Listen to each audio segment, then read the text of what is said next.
인류는 한 사람 때문에 많은 혼란을 겪기도 하고 한 사람 때문에 위대한 번역의 역사, 또 발전의 역사를 이루기도 하는 것을 볼 수 있습니다. 저같이 오늘 감기에 걸렸는데 감기 걸린 사람들은 페니실린을 연구한 사람으로 인해서 항생제가 개발되고 그래서 항생제를 통해서 또 치료할 수 있는 길들을 열어놓는 것을 볼 수가 있습니다. 그러나 반대로 히틀러같이 광기 어린 사람의 한 사람 때문에 전 세계가 전쟁의 포화 속에 빠지게 되는 것도 볼 수가 있습니다. 오늘 성경에 보면 예수 그리스도의 소식은 인류에게 또 오늘 본문에 나오는 이 고린도 지역에 새로운 희망의 바람을 불어넣는 것을 우리가 성경을 통해서 볼 수가 있습니다. 하나님은 그 아들 예수 그리스도를 이 땅에 보내셔서 인간의 삶에 직접적으로 개입을 하셨습니다. 구약과 신약은 400년의 공백기가 있습니다. 하나님은 400년 동안 구약과 신약의 그 중간 사이에 그들을 지켜보고 있다가 하나님께서 직접적으로 그 아들 예수님을 이 땅에 보내주셔서 예수님의 삶을 통해서 그분의 말씀을 통해서 이 땅을 새롭게 하고자 하는 하나님의 계획이 실현되게 되었습니다. 그래서 예수님이 이 땅에 직접 오심으로 말미암아 이 시대는 새로운 시대를 열어가게 되었습니다. 이전의 시대와는 다른 완전히 달라진 새로운 영적 세계가 예수님의 오심과 함께 시작된 것을 성경은 우리에게 알려주고 있습니다. 오늘 우리는 성경을 통해서 무엇을 깨달아야 될까요? 첫 번째는 우리 인간은 제한된 존재라는 걸 꼭 기억을 해야 됩니다. 우리는 제한된 존재다 그랬습니다. 우리 인간에게는 한계점이 있습니다. 우리 인간은 반드시 알아야 될 게 나는 이 땅을 가장 건강하게 오래 살고 싶어도 거의 100년을 넘기지 못하는 언젠가는 반드시 죽을 수밖에 없는 존재, 한계점에 이르는 존재라는 것을 분명히 알아야 되는 것입니다. 우리 인간은 아무리 머리가 좋고 똑똑하고 훌륭하고 건강하다 해도 그 인간은 절대로 전능한 존재가 될 수가 없으며 무한한 능력을 소유한 존재가 되지 못한다는 것입니다. 우리는 절대로 신적 존재가 아님을 분명히 하나님 앞에 인정해야 될 줄로 믿습니다. 골로새 1장 15절에서는 이렇게 말씀했어요. 그는 보이지 아니하는 하나님의 형상이요 모든 피조물보다 먼저 나신 자니라고 되어 있어요. 성경 우리가 하나님의 형상, 신적인 하나님의 형상을 따라 지음받은 피조물이다라고 말해서 하나님이 만드는 피조물이라는 사실을 성경은 명시해 놓고 있습니다. 신약 성경에서는 피조물이라는 단어를 11번을 사용했어요. 우리는 피조물이다. 우리는 하나님께서 만든 사람이다. 만든 존재다. 우리는 인간이다. 사람이다라고 하는 것을 11번 얘기하고 있어요. 우리는 신이 아니고 하나님이 제한된 존재로 만든 인간이라는 사실을 분명히 기억해야 될 줄로 믿습니다. 그런데 우리 인간은 끊임없이 무엇인가를 개발하고 발전하기 위해서 분명한 의지를 갖고 계속해서 인간은 앞을 향해서 높은 바벨탑을 쌓듯이 계속해서 향상해 나가려고 노력하는 모습을 볼 수가 있습니다. 우리 인간은 더 좋은 것, 더 높은 것을 지향하면서 끊임없는 자기 의지를 실현해 나가고 있습니다. 그래서 오늘 우리가 살고 있는 사회를 한번 보시기 바랍니다. 도시마다 아파트들이 옛날보다 훨씬 더 높아졌어요. 그뿐만 아니라 아파트들의 내부 시설이 훨씬 더 좋아졌습니다. 도시에 가면 높은 빌딩들이 끊임없이 지어지고 있습니다. 이것이 무엇을 상징합니까? 우리가 인간은 끊임없이 개발을 하고 있다고 하는 상징적인 모습이 건축물을 통해서 나타나고 있는 거예요. 성경에서도 보면 창세기에 인간이 하나님 하늘 꼭대기에 닿기 위해서 무엇을 세웠습니까? 바벨탑을 세웠어요. 더 높이 세워서 우리 인간의 무한한 능력을 보여주자. 우리 인간도 다 할 수 있는 것이다. 하나님의 진노를 피할 수 있고 하나님의 가르침을 피해서 우리 인간이 스스로 만들어낼 수 있는 것이 있다고 우리 인간은 스스로 생각을 했던 것입니다. 그러나 우리 인간이 만든 것에는 분명히 한계점이 있다는 것을 우리는 인정해야 되는 것입니다. 인간이 만든 것이 아무리 높아도 아무리 좋아도 그것은 하나님이 볼 때 단층짜리 건물과 같이 하나님 앞에서는 다 비슷비슷한 건물에 지나지 않는다는 거예요. 여러분, 비행기를 타고 가면서 이 땅에 있는 땅들을 바라보고 또 인간이 만들어낸 건축물을 한번 보세요. 만리장성을 보아도 한 줄기의 개미들이 지나간 자국처럼 보이고, 우리 인간이 아무리 120층, 150층을 짓는다 해도 하늘에서 보면, 비행기에서 보면 그것은 성냥개비처럼 그냥 만들어 놓은 작은 개미집에 불과한 것을 볼 수가 있어요. 우리 인간이 만든 것이 대단해 보이지만은 하나님이 볼 때는 우리 인간의 연약한 모습이 열심히 노력하려는 의지를 갖고 있는 하나의 모습으로밖에 보이지 않는 것입니다. 오늘 성경시대에도 고린도에는 각종 조각들과 신전들, 그리고 로마의 귀족들이 누렸던 각종 문화가 발달해 있는 것을 볼 수가 있어요. 그들은 향락이 발달되고 풍요로운 삶을 누렸고, 그들은 원하는 것을, 많은 것들을 다 자기들이 소유하는 것처럼 나오고 있습니다. 제가 고린도에 방문한 적이 있는데, 고린도에는 문패를 뭘로 해놓는 줄 아세요? 고린도에는 부잣집들은요, 문패를 해놨어요. 우리는 우리 시골집에 가면은, 우리 집 대문에 가면 우리 아버지 성함하고 우리 어머니 이름이 딱 써 있어요. 우리 교회는 주소가 딱 적혀 있잖아요. 그런데 고린도에도 옛날에 다 있었어요. 그게 뭘로 돼 있었을까요? 뭘로 돼 있었을까요? 그 집 대문 앞에 뭔가 있어요. 고린도에 갔더니 그 집에는요, 주인의 모습이 조각돼 있어요. 그래서 여러분들 미술 학원에 가면은 뭐 제우스상, 아폴로상 뭐 이런 게 있잖아요. 다비드상, 그런 것처럼 그 사람 얼굴이 딱 거기에 대리석으로 딱 돼 있어요. 주인의 모습이 이 사람입니다. 이렇게 돼 있어요. 옛날에도 다 발전할 만큼 발전했어요. 인간이 노력할 수 있는 만큼 최선을 다해서 그들은 문패를 세울 만큼 고린도는 그런 지역이었습니다. 그러나 우리가 이렇게 많은 것을 발달시키고 노력을 해도 우리 인간은 공허하다는 거예요. 뭔가를 이뤄내면 또 공허해요. 뭔가를 또 성취해내면 또 우리 인간은 공허합니다. 그래서 우리 인간의 마음을 달래줄 것을 만들었는데, 우리 인간의 공허한 마음을 달래줄 것이 바로 우상을 숭배하는 거예요.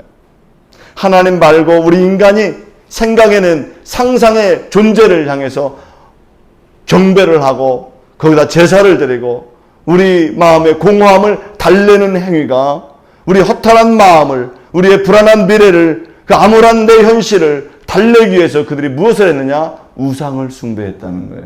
그래서 고린도에는 우상 숭배가 만연했고, 사람들이 하나님을 찾는 대신에 그들은 인간이 만들어놓은 공허함을 달래기 위한 그런 신전을 만들어 놓았던 것입니다. 우리는 영이기 때문에, 우리 인간은 영이기 때문에 아무리 육신의 것으로 만족시켜 준다고 해도 결코 만족이 될 수 없는 것입니다. 내가 아무리 노력을 해서 내가 이것만 이루면은 나는 정말 이제 모든 것이 행복할 거야 라고 해도 내가 그것을 딱 이뤄놓는 순간 모든 것이 다시 공허해지기 시작하는 거예요. 우리 인간은 영적인 존재이기 때문에 그런 것입니다. 하나님은 이런 공허한 곳에, 우상을 숭배하는 곳에 바울을 통해서 예수 그리스도의 십자가의 은혜의 도를 증거하고 있는 것을 성경은 보여주고 있습니다. 십자가의 도는 십자가의 길을 우리에게 알려주고 있어요. 십자가는 우리의 영혼과 우리의 생각을, 우리 인생을 새롭게 하는 것이고, 우리를 하나님께서 온전한 내 자신을 바라보게 하시는, 그리고 우리를 온전케 하는 삶의 길로 인도하시는 것이 바로 십자가라는 사실을 성경 우리에게 알려주고 있는 것입니다. 고린도는 유대인들과 또 헬라인들이 혼재해서 살고 있었어요. 거기는 무역항이었습니다. 교통의 요충지였고 문화적으로 참으로 많이 발달한 곳이었습니다. 이 고린도는 이 바닷가 옆이었기 때문에 무역도 성행했고 물고기도 많이 잡아서 풍요로운 지역이었습니다. 그 지역은 헬라 지역이었어요. 헬라 문화가 있는 그런 지역이었습니다. 그래서 그들은 지혜를 추구하기도 했습니다. 우리 인간은 이 땅에서 무엇을 추구하고 살아갑니까? 대부분의 사람이 헬라 사람들처럼 요즘 한국 사람들은 지혜와 지식을 추구하는 삶을 살고 있는 것을 볼 수가 있어요. 우리 인간은 끊임없이 물질을 더욱더 발달시키고자 하는, 그래서 더 나은 세계를 만들고자 하는 노력을 끊임없이 하고 있습니다. 그래서 인간의 아이디어를 중요하게 여기고 인간이 미래에 어떤 산업을 이뤄갈 것인가에 대해서 지대한 관심을 가지고 있습니다. 사람들은 자식을 낳으면 끊임없이 공부를 시킵니다. 왜냐하면 지식을 쌓아서, 그래서 더 발전하는 자신뿐만 아니라 이 세상과 사회가 되어서 그곳에서 쓰임받는 인재가 되기를 위해서 끊임없이 공부를 시키려고 하는 것입니다. 우리 인간은 누구나 지금 평생 교육이라고 그래가지고 끊임없이 공부를 하게 합니다. 왜냐하면 더 좋은 세상을 만들어야 되고 발전하는 세상을 만들어야 되고 인간이 추구하는 편리한 세상을 만들어야 된다고 생각하기 때문에 그렇습니다. 그래서 그렇게 노력해서 많이 법과 제도와 모든 사회가 좋아지기는 했습니다. 그런데 놀라운 것은 우리가 발전한 만큼 우리 인간에게는 나쁜 생각도 그만큼 더 발전했다는 거예요. 우리가 번성하는 만큼 나쁜 부분도 더 많이 번성해가고 있다는 것입니다. 내가 선한 것을 지향하는 만큼 악한 것도 잘하고 있다는 거예요. 여러분 유튜브를 보면은 우리에게 많이 유익을 주는 방송과 내용들이 있습니다. 그런데 그만큼 우리에게 악영향을 끼치는 내용과 소식들이 유튜브를 통해서 우리에게 쏟아져 오고 있는 것을 볼 수가 있는 것입니다. 우리가 살고 있는 세상은 선과 악이 끊임없이 같이 공존하고 있어요. 우리 인간이 발전하는 만큼 좋아진 법과 제도만큼 그 법과 제도를 악용해서 사람을 억압하고 사람을 핍박하고 사람을 괴롭게 하는 일들이 수없이 나타나게 되는 것입니다. 그것이 바로 우리 인간의 한계점인 거예요. 또 우리 인간은 표적을 구하게 됩니다. 표적이라고 하는 것은 기적과 같은 일이죠. 유대인들은 당시에 표적을 너무나 좋아했습니다. 그런데 여러분들 요즘 표적을 어디서 찾습니까? 여러분들도 기적 같은 일을 어디서 찾고 있나요? 요즘 사람들은 더 이상 하나님 앞에 기적을 원하지 않습니다. 왜냐하면 과학 발전이 너무너무 되어 있기 때문에 사람들이 하나님 앞에 기도하지 않고 이제 챗봇과 같은 인공지능, 우리 인간이 상상할 수 없는 능력이 이제 컴퓨터를 통해서 나타나게 되었어요. 우리가 상상하지 못했던 일들이 컴퓨터를 통해서 일어나게 되는 것입니다. 그래서 사람들은 더 이상 하나님께 기도하지 않고 챗봇에게 말을 하는 것입니다. 이것 만들어줘. 이거 이렇게 해줘. 그러면 컴퓨터가 알아서 레포트도 다 만들어줘요. 논문도 다 만들어줘요. 내가 원하는 그림도 만들어줘요. 영상도 만들어줍니다. 재미있는 오락거리도 다 만들어줘요. 누구한테 기도하지 않고, 하나님께 기도하지 않고 이제는 컴퓨터에게 대화하는 시대가 되어버렸어요. 인간은 더 이상 하나님이 아닌 인간이 만들어놓은 기계를 통해서 표적을 구하는 시대가 되었다고 하는 것입니다. 지난주 방송을 보니까 중국에서는 이제는 나르는 개인 드론을 판매한대요. 여러분 드론이 그냥 이게 인간이 조종해서 날아다니는 게 아니라 중국에서는 이제 내가 드론에 직접 타가지고 운전하고 다닐 수 있는 드론을 만들었대요. 그게 얼마냐면 얼마 안 가더라고. 한 4억에서 5억 정도만 주면 사더라고요. 다음 주부터 오실 때 드론 타고 오시기 바랍니다. 4억에서 5억을 주면은 이제 자가용을 안 사도 드론 타고 다니는 거예요. 예? 그런 세상이 되어버렸어요. 이런 표적들을 인간들이 만들어내고 있기 때문에 청소년들은 기도를 하라고 해도 하지 않습니다. 하나님께 기도하지 않아도 난 챗봇에게 이 말을 걸면 다 나오는 거예요. 청년들은 더 이상 하나님의 표적이 아닌 기업들이 내놓는 신제품에 대해서 놀라움을 금하지 못하면서 그곳에서 표적을 찾으려고 하는 것입니다. 그런데 우리 인간이 이렇게 노력해서 성장하고 발전을 하지만 우리들은 끊임없이 상대적 박탈감을 느끼게 된다는 거예요. 어떤 사람은 그걸 타고 다니는데, 드론을 타고 다니는데 나는 평생 동안 그걸 갖지 못해요. 어떤 사람들은 그것을 많은 것을 이용하고 있는데 나는 그것을 이용하지 못하고 살아갈 수밖에 없는. 그래서 박탈된 삶 속에서 영적인 공허감은 더 극심해지는 것입니다. 빈부의 격차가 커지면서 우리 사람들은 이 땅의 기쁨을 다 잃어버리고 살아요. 이렇게 발전된 사회에서, 이렇게 풍요로운 사회에 살면서도 사람들이 기뻐하지 못하고 살아가고 있다는 것입니다. 사람이 개발하고 발전하고 연구하고 끊임없이 좋아지는데, 그렇게 좋아진 만큼 우리 지구는 끊임없이 온난화가 시작되고 물이 부족하고 지구의 해수면은 점점 올라와서 우리 지구가 좋아지는 것이 아니라 자연이 망가지면서 우리 지구가 망가지게 생기는 위협 속에 우리가 직면하고 있다는 거예요. 분명히 우리는 노력하고 있습니다. 연구하고 있습니다. 끊임없이 발전해가고 있는 것 같습니다. 그런데 지구는 몸살을 하면서 우리 인류를 다 죽이려고 물이 불어나면서 우리 지구는 침몰 위기에 있다는 거예요. 인간의 생명이 위협을 받고 있습니다. 우리 인간은 60년 동안 우리가 정말 행복하고 좋은 것을 누리면서 쓰기 위해서 많은 것을 개발하고 파내고, 그래서 우리가 정말 좋은 시대 60년을 구가하기 위해서 노력을 했는데 그것을 복구하기 위해서는 6,000년의 시간이 필요하다는 것입니다. 그래서 지구는 우리 인간이 노력한 만큼, 개발한 만큼, 그만큼 축소되고 오그라들고 우리 인간에게 극심한 더 심각한 문제를 우리에게 안겨주고 있다는 거예요. 우리 인간의 한계점이 바로 그런 것입니다. 성경 우리에게 말씀해 주셨습니다. 해 아래 새 것은 없다고 말씀하셨어요.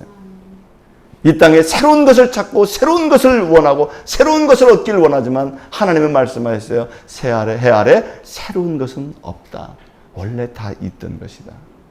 지혜를 구하고 표적을 구하지만 다 하나님 안에서 원래 있었던 것들이다. 그런 것입니다. 그래서 우리 인간에게 진정한 만족을 줄 만한 물건도, 어떤 이론도, 우리 인간의 모든 것을 다 해결해 줄 수 있는 그 어떤 것도 이 땅에는 존재하지 않는다는 거예요.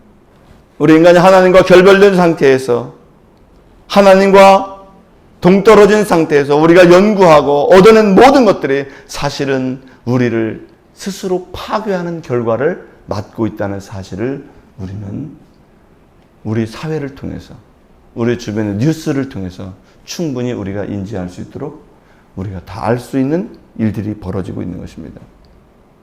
우리가 드론으로 편리한 운송수단이 될 수 있지만 드론이 무기가 되어서 사람을 공격하고 있는 것을 우리가 볼 수가 있어요. 핵발전을 통해서 우리가 전기를 넉넉하게 쓸 수 있지만 그 핵이 우리에게 포탄이 되어서 날아왔을 때 우리는 생명을 부지할 수 없다는 것을 우리가 너무나 잘 알고 있는 것입니다. 인간 안에 죄가 여전히 존재하는 한 우리 인간의 행복은 결코 완성될 수 없다는 것입니다. 죄가 해결되지 않는 한, 우리 인간의 마음속에 본질적인 죄에 대한 해결책이 없는 한 우리 인간은 끊임없이 공허할 수밖에 없고 헛밖에 되는 인생을 살 수밖에 없는 것입니다. 그래서 하나님께서 우리 인간의 마음속에, 우리 인간에게 새로운 삶의 길을 열어주시기 위해서 오늘 십자가의 도를 성경을 통해서 우리에게 전해주고 있는 줄로 믿습니다. 십자가의 도가 우리의 인간을 진정한 인간이 될 수 있게 만들고, 십자가가 하나님의 새로운 생명을 우리에게 부여해 주셔서 새로운 출발을 할 수가 있고, 이 십자가의 사건을 통해서 우리는 새로운 마음과 새로운 영적인 삶을 예수님과 함께 새 출발함으로 온전한 인생과 또 온전한 사회를 일구어 나갈 수 있다는 사실을 성경은 우리에게 알려주고 있는 것입니다. 십자가의 사건은 우리의 근본을 바꿔놓는 사건인 것입니다. 우리의 마음의 베이스를 완전히 그 틀을 바꿔놓는 사건이 바로 십자가의 사건인 것입니다. 고린도후서 5장 18절에서 말씀하셨어요. 누구든지 그리스도 안에 있으면 새로운 피조물이라. 이전 것은 지나갔으니 보라 새 것이 되었도다 그랬습니다. 가능성이 제로인 우리 인간, 죄악에서 벗어날 수 없는 우리 인간이 예수님의 그 십자가의 사건을 통해서 죄악에서 벗어나서 이제는 진정으로 옳은 삶, 그리고 하나님께서 원하시는 바른 삶, 바른 사회, 그리고 건강한 이 땅을 만들어 놓을 수 있는 그 시발점이 어디냐? 바로 그 십자가의 은혜 속에서 출발해야만이 우리 인간은 건강한 인간, 건강한 사회를 만들 수 있다는 사실을 여러분 꼭 기억하기를 주 이름으로 축원합니다. 우리가 새로운 피조물이 될 수 있는 사건, 내가 새로운 영적인 사람으로, 그리고 의로운 사람으로 바뀌어질 수 있는 그 사건은 바로 십자가의 사건을 통해서 가능하다는 것을 성경은 알려주고 있는 것입니다. 사랑하는 성도 여러분, 인간이 인간답게 되고 우리가 하나님의 사람으로 하나님의 형상으로 온전하고 회복될 수 있는 그 사건은 바로 십자가의 사건을 통해서 가능하다는 사실을 꼭 믿으시기를 주의 이름으로 축원합니다. 오늘은 십자가를 통해서 새로운 인간이 되어야 될 뿐만 아니라 두 번째는 우리가 사람들을 두려워하지 말아야 되는 것입니다. 사람들을 너무 의식하지 말고 사람에게 너무 치우치지 말아야 된다는 거예요. 20절에 있는 말씀에 보면 이렇게 되어 있습니다. 지혜 있는 자가 어디 있느냐? 선비가 어디 있느냐? 이 시대의 변론가가 어디 있느냐? 하나님께서 이 세상의 지혜를 미련하게 하신 것이 아니냐. 그렇습니다. 사람들이 하나님을 모르게 되면, 하나님의 그 큰 사랑을 모르면 누구를 높이게 되냐면 사람을 높이게 됩니다. 사람을 따라가게 돼 있어요. 사실 우리 인간은 피조된 존재예요. 누구나 다 연약한 존재예요. 불완전한 존재입니다. 제한된 존재예요. 한계점을 가지고 있는 모든 존재예요, 우리 인간들이. 그런데 우리가 하나님, 우리를 인간을 창조하신 하나님을 모르게 되면 우리 인간은 인간을 따라가게 된다는 거예요. 하나님을 따라가지 않고. 사람들은 하나님을 알지 못할 때 많은 재물을 가진 사람, 그 사람을 따라가게 되어 있어요. 하나님을 발견하지 못한 사람들은 지위가 높거나 계급이 높은 사람들을 자꾸 따라가게 되어 있어요. 사람을 자꾸 바라보게 되어 있습니다. 그곳 안에서 열등감을 느끼고 그곳에서 주눅 들고 그렇게 살아갈 것입니다. 우리 인간이 만든 제도를 보면 우리 인간은 이 제도 속에서 자꾸 우리 인간이 작은 자가 돼요. 이 제도 속에서 우리는 서로 비교하게 되는 것입니다. 이 제도 속에서 있는 자와 없는 자를 자꾸 나누게 되고 능력이 있는 자와 없는 자를 자꾸 평가하는 그런 세상에서 우리가 그런 제도 속에서 살 수밖에 없어요. 우리 인간이 만들어놓은 제도 속에서는 우리 인간을 올바른 시각으로 볼 수가 없는 것입니다. 사무엘상 8장에 보면 이스라엘 백성들은 하나님의 통치를 받는 것이 싫었습니다. 하나님이 우리를 통치하시고 하나님이 우리를 다스리시는 게 싫어요. 그래서 무엇을 원했냐면 우리에게도 왕이라고 하는 제도를 줬으면 좋겠습니다. 우리도 다른 나라처럼 인간이 좀 다스리는 나라가 됐으면 좋겠어요. 하나님 싫어요. 인간이 다스리는 나라, 다른 나라처럼 그런 왕의 제도를 우리에게 주세요. 그래서 이스라엘의 똑똑한 사람들이 왕권 제도라는 것을 다른 나라처럼 제도를 만들었어요. 여러분, 조선이라는 나라도 이성계가 처음 만들 때, 세울 때 정도전이라는 사람이 천재적인 사람이에요. 그러니까 법과 제도를 만들죠. 그래서 조선이라는 나라가 600년 동안 이어오게 되는 거예요. 입헌군주제, 왕권 제도를 만들게 되는 것입니다. 우리 인간은 하나님의 통치보다 누구의 통치를 자꾸 받고 싶어 한다고요? 사람의 통치를 자꾸 받고 싶어 해요. 여러분, 이단들을 보십시오. 이단들을 보면 교주들이 있죠? 사람들이 이 교주의 왜 통치를 받습니까? 교주가 아주 정말 우리가 상상할 수 없는데 우리 인간은 그렇게 사람의 통치를 받기를 원하는 거예요. 하나님의 통치를 받아야 되는데 하나님의 싫대요. 사람의 통치를 받아요. 사람의 제도를 만들었더니 이스라엘 나라가 어떻게 됐습니까? 왕의 제도 때문에 이스라엘 나라는 종의 나라가 되어버리는 거예요. 바벨론의 포로가 되어버리는 것을 볼 수 있습니다. 왕의 제도가 더 잘 되어 있는 나라의 포로가 되어버리는 것을 볼 수가 있습니다. 왕의 제도가 더 잘 되어 있는 로마 제국에 의해서 이스라엘은 완전히 다 해체되고 2000년 동안 나라가 없어져 버리는 그런 결과를 만나게 되었어요. 왜 그랬을까요? 하나님의 통치가 아니라 왕의 제도를 원했기 때문에, 그들이 원한 제도 때문에 그들은 2000년 동안 나라 없이 방황하는 세상을 살게 된 거예요. 하나님의 통치를 버리고 우리 인간이 원하는 제도를 얻었더니 우리 인간은 그 사람의 종이 되어서 그 제도 속에서, 그리고 궁핍과 어려움과 고난 속에서 극심한 차별을 겪고 그렇게 살고 있는 우리 인간이 되더라는 것입니다. 여러분, 사무엘상 8장 10절에서 18절에 있는 말씀에 보면 왕의 패단에 대해서 하나님께서 알려주셨어요. 너희들이 왕의 제도를 원하느냐? 하나님의 통치를 받기 싫으냐? 인간의 통치를 받고 싶으냐? 그러면 왕이라고 하는 그 입헌군주의 제도가 얼마나 너희들을 힘들게 할 건지 하나님이 알려주고 있어요. 뭐라고 말씀하셨어요? 하나님 말씀하셨어요. 11절에서 이렇게 말씀합니다. 너희를 다스릴 왕의 제도가 이러하니라. 그가 너희 아들들을 취하여 그 병거와 말을 어겁게 하리니 그들이 그 병거 앞에서 달릴 것이며 그가 또 너희 아들들을 1000부장과 50부장을 삼을 것이며 자기의 밭을 갈게 하고 자기의 추수를 하게 할 것이며 자기의 병거와 병거의 제구를 만들게 할 것이며 그가 또 너희 딸들을 취하여 향료 만드는 자와 요리하는 자와 떡 굽는 자를 삼을 것이며 그가 또 너희 밭과 포도원과 감람원의 제일 좋은 것을 취하여 자기 신하들에게 줄 것이며 그가 또 너희 곡식과 포도원 소산의 11조를 취하여 자기의 관리와 신하들에게 줄 것이며 그가 또 너희 노비와 가장 아름다운 소년과 나귀들을 취하여 자기 일을 시킬 것이며 라고 되어 있어요. 하나님을 버리게 되면 너희들이 결국은 인간의 종이 될 것이다. 이렇게 말씀하고 있는 것입니다. 지혜가 있다고 하는 이스라엘 사람들이 하나님의 통치를 받기 싫어서 왕권 제도를 요구했는데 그 제도에 들어가니까 우리의 인권이 다 상실되고 사람이 우리를 짓밟을 뿐만 아니라 자기 자녀까지 자기의 모든 소산까지 없어지게 되는 그런 일들이 인간 제도 속에 일어나게 될 것이다 라고 하나님께서 말씀해 주셨습니다. 너희들이 만든 그 제도로 인해서 너희가 고통을 받고 인간 대접을 받지 못하게 될 것이라고 하는 역사적인 비극을 하나님이 성경을 통해서 알려주고 있는 것입니다. 너희는 인간의 다스림을 통해서 인간이 만든 제도 속에서는 너희들이 행복할 수가 없다는 거예요. 그래서 오늘 무엇을 주십니까? 십자가의 도를 알려주고 있는 거예요. 하나님은 이 땅이 다시 아름답게 회복되기를 원하시는 것입니다. 인간이 인간다워지기를 원하시는 것입니다. 하나님의 사랑이 이 땅에 깃들기를 원하시는 줄로 믿습니다. 하나님이 다시 이 땅을 사랑하시고 이 땅을 회복하시고 이 땅에 진정한 하나님의 사랑이 깃드는 이 곳이 되기를 하나님이 원하시는 줄로 믿습니다. 하나님의 사랑이 예수님의 십자가의 사랑을 통해서 십자가의 은혜를 통해서 우리 인간과 만나주시기를 원하시는 줄로 믿습니다. 이 십자가를 통해서 우리의 인간의 생명을 회복하고 인권과 권리를 회복시켜 주시고 그들이 하나님이 주신 고귀한 마음을 가지고 이 땅에서 참되게 살아가기를 원하시는 것이 바로 하나님의 의도라는 것을 우리는 기억해야 될 줄 믿습니다. 이 땅에서 노예가 해방되었어요. 사실 남북전쟁, 미국의 남북전쟁에서 제일 남군과 북군이 치열하게 싸웠던 전쟁터가 어디냐면 게티스버거라고 하는 곳이에요.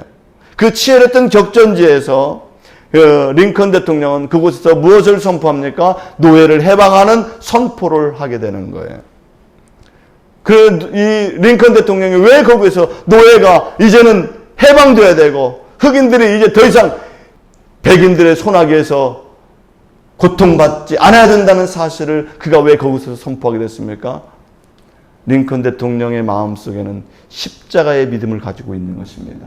하나님 안에서 우리는 다 사랑받을 존재라고 하는 것을 마음속에 믿고 있었고 그 대통령을 통해서 모든 흑인 노예들도 자유를 얻어야 된다는 사실을 그곳에서 선포하게 됐어요. 그게 무엇입니까? 바로 하나님의 십자가의 사랑이 그곳을 통해서 자유와 인권과 그리고 사람들의 해방으로 나타나게 된 줄로 믿습니다. 하나님께서는 모든 피조물들이 하나님 안에서 평등하고 그리고 하나님 안에서 사랑을 누리면서 살기를 원하고 있다는 것입니다.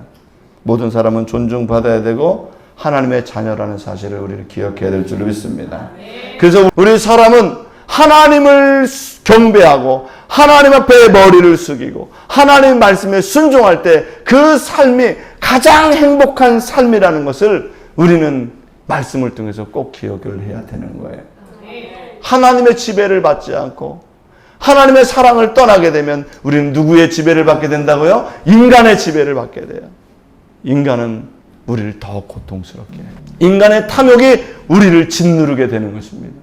아무리 개발하고 좋아지고 많은 것을 얻는다 해도 더 많은 사람들이 여러분들을 짓누르게 되는 것입니다. 그러므로 여러분 주님의 사랑 안에 거하시기를 주의 이름으로 축원합니다.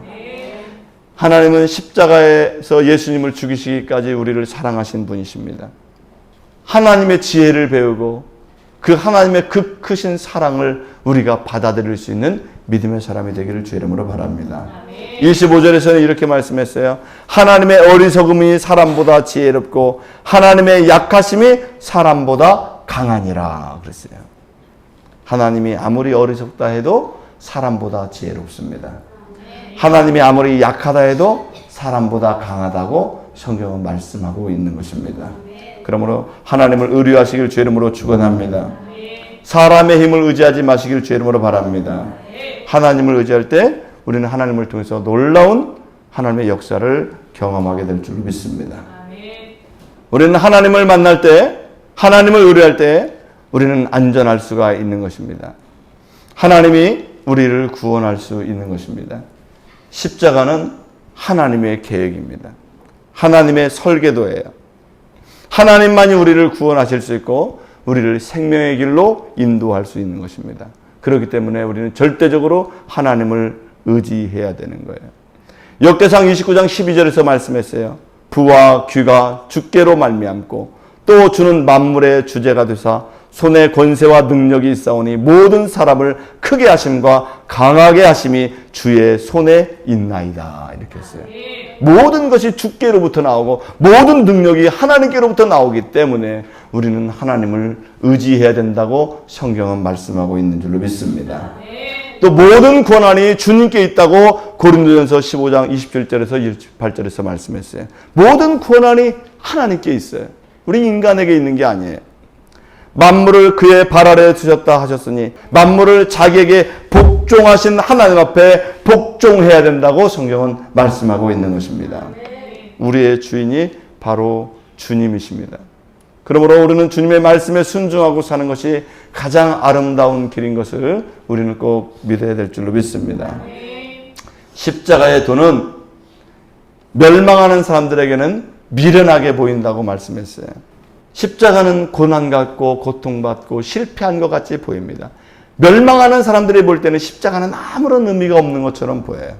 그러나 믿음 있는 사람들의 눈에는 십자가는 하나님이 우리를 향한 사랑입니다. 우리 인간을 얼마나 존중하고 있는가를 볼 수 있는 하나님의 아름다운 그 역사하심과 개입하심이 십자가의 모습이라는 것을 우리는 기억해야 될 줄로 믿습니다. 십자가의 사랑은 사람을 가리지 않습니다. 편견하지 않습니다. 십자가에는 미움이 없어요. 십자가는 모든 영혼들을 사랑하고 포용하시는 위대한 사랑이 그분에 담겨 있는 줄로 믿습니다. 그래서 그리스도인들은 십자가의 그 큰 은혜와 십자가의 사랑을 배워야 되는 것입니다. 오늘 우리가 이 땅에서 이렇게 믿음 안에 구원받은 자로 살 수 있는 것은 하나님께서 예수 그리스도의 십자가를 통해서 그 믿는 자들을 통해서 생명의 길, 또 사랑의 길, 그리고 이 땅에서 존중받을 수 있는 길을 하나님의 십자가를 통해서 열어놓으셨다는 사실을 기억해야 될 줄 믿습니다.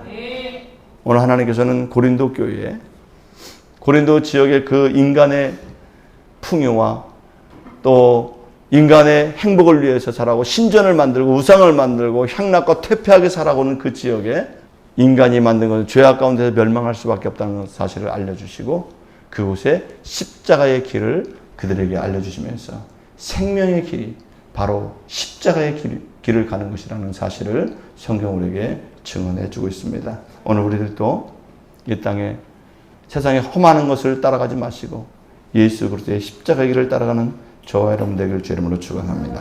기도하겠습니다.